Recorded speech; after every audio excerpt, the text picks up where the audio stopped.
Ibu bapak, saudara-saudariku yang dikasihi oleh Tuhan, Shalom. Selamat berjumpa kembali dalam Renungan Harian Katolik, Paroki Tomang, Jakarta. Hari ini hari Minggu, tanggal 15 Oktober tahun 2023. Tema renungan kita hari ini adalah menghargai undangannya.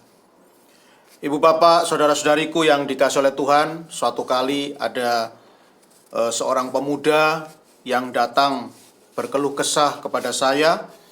Dia mengeluh karena ketika sedang mengikuti perayaan Ekaristi atau Misa Kudus hari Minggu, dia dimarahi oleh Romo yang memimpin misa, tentunya setelah misa selesai ya.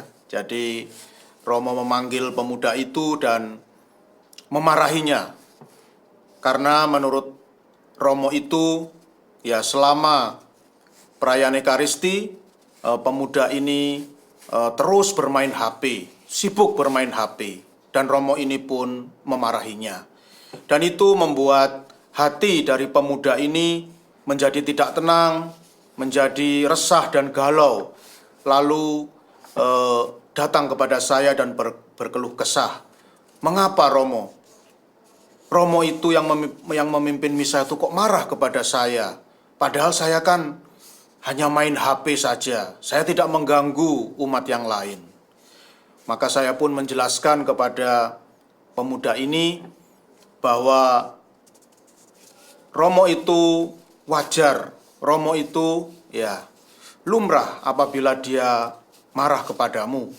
Karena bukan saja kamu tidak menghargai Romo itu yang sedang memimpin perayaan Ekaristi, tetapi kamu juga tidak menghargai seluruh perayaan Ekaristi.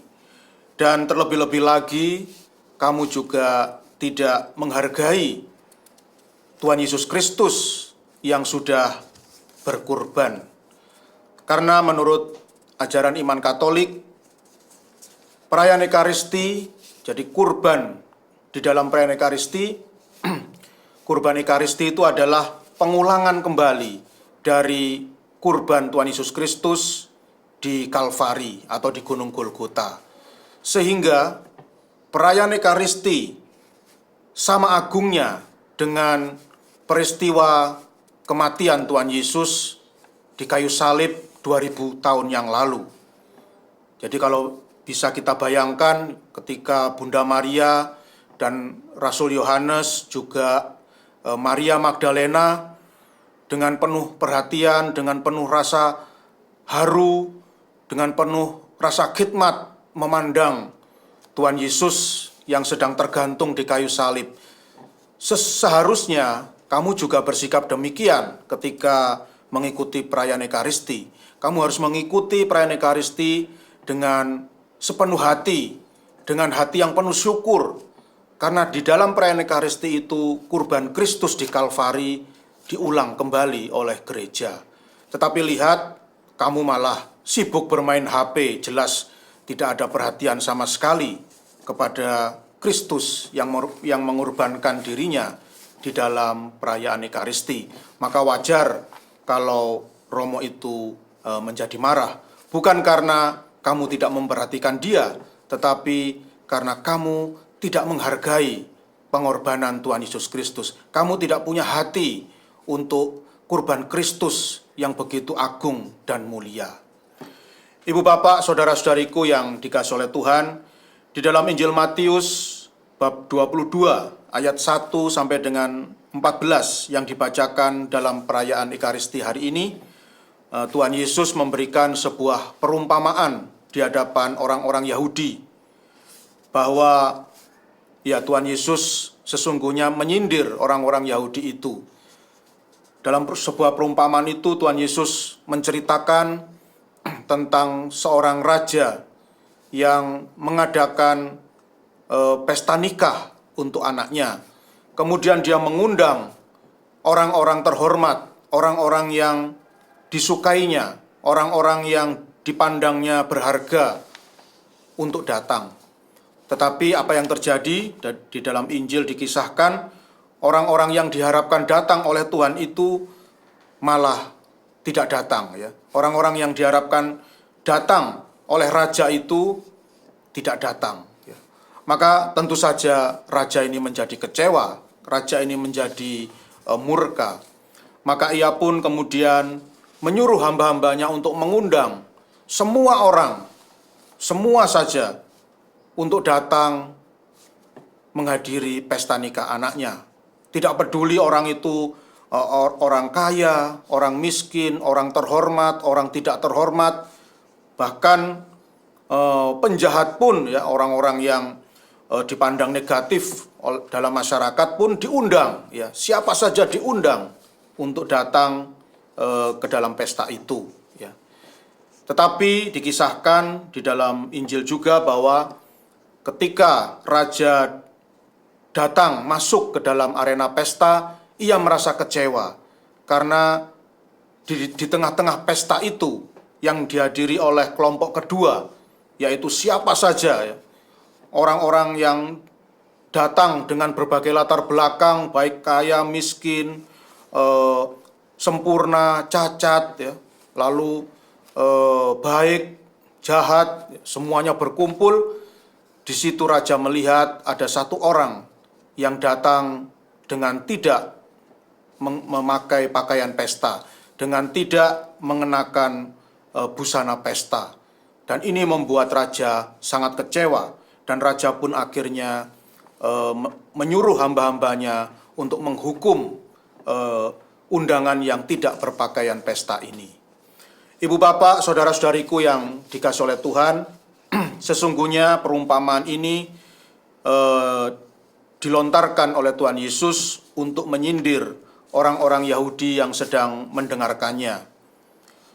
Kelompok pertama, ya tentu saja raja di sini adalah melambangkan Allah Bapa, ya. Allah Bapa ribuan tahun yang lalu mengundang bangsa Israel, umat Yahudi, ya, atau umat Israel atau bangsa Yahudi untuk menjadi bangsa pilihannya, untuk menjadi umat kesayangannya. Mereka diundang sebagai kelompok yang paling istimewa. Tetapi kita lihat dalam sejarah kehidupan bangsa Israel, mereka justru ketika para nabi diutus oleh Allah Bapa, mereka justru tidak menghargai, mereka justru bahkan membunuh para nabi yang diutus oleh Allah Bapa. Tentu saja Allah Bapa pun menjadi sangat kecewa, Tuhan sangat kecewa, ya.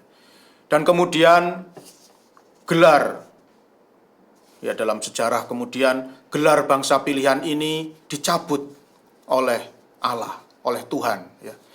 Dan sejak saat itu, sejak berkat itu, gelar bangsa pilihan, dan sejak berkat itu dicabut oleh Tuhan, maka bangsa Israel pun tidak lagi berhak mengenakan gelar bangsa pilihan, ya, dan juga berkat yang istimewa itu dicabut oleh Tuhan, ya, karena mereka menolak undangan Tuhan, mereka menolak kasih sayang Tuhan, mereka menolak cinta kasih Tuhan, ya. Dan akhirnya berkat itu pun diberikan kepada kelompok kedua. Berkat itu diberikan kepada kelompok kedua yang tidak lain adalah kita semua. Jadi sekarang gelar bangsa pilihan dan bangsa yang terberkati itu bukan lagi dimiliki oleh bangsa Israel yang jelas-jelas sudah menolak cinta kasih dan kasih sayang Tuhan, ya, undangan Tuhan dia tolak. Tetapi sekarang berkat itu diberikan kepada semua orang, dan gelar bangsa pilihan itu juga diberikan kepada semua orang yang mau menerima kehadiran Tuhan di dalam diri Yesus Kristus. Sehingga hari ini tidak peduli apapun kebangsaannya, apapun rasnya, apapun kenegaraannya, asalkan dia dibaptis sebagai pengikut Kristus, maka dia berhak untuk disebut sebagai bangsa pilihan, sebagai bangsa yang terberkati. Jadi dari sini, Bu Bapak, saudara-saudariku yang dikasihi oleh Tuhan, kita bisa menyadari, kita bisa memahami bahwa sesungguhnya kita semua ini adalah kelompok yang sangat beruntung. Sebagai orang-orang yang sudah dibaptis sebagai pengikut Kristus, kita adalah orang-orang yang sangat beruntung karena hadir di dalam undangan yang sudah disebarkan oleh Tuhan. Tetapi jangan lupa, di bagian akhir dari Injil ini, ya tadi sudah saya sampaikan, Raja menjadi kecewa ketika melihat ada seorang undangan yang tidak berpakaian pesta. Nah, seringkali dalam kehidupan sehari-hari banyak juga orang Katolik yang tidak berpakaian pesta. Ia datang, hadir di dalam undangan Tuhan. Dia hadir, dia menerima undangan Tuhan, tetapi dia tidak berpakaian pesta. Artinya apa? Artinya tubuh atau jasmaninya mengakui bahwa ia hadir di dalam pesta perjamuan Tuhan.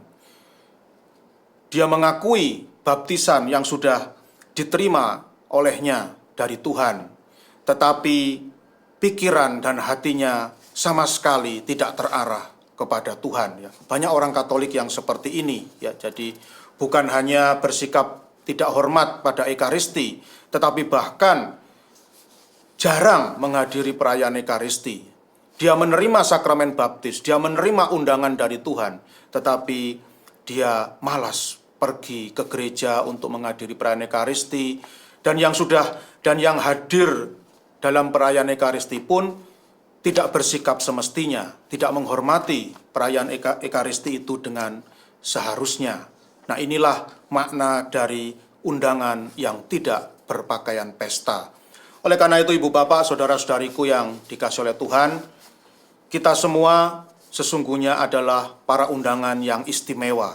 Kita adalah para undangan terakhir yang telah diundang oleh Tuhan Yesus untuk hadir di dalam pesta iman yang telah diselenggarakan oleh Tuhan.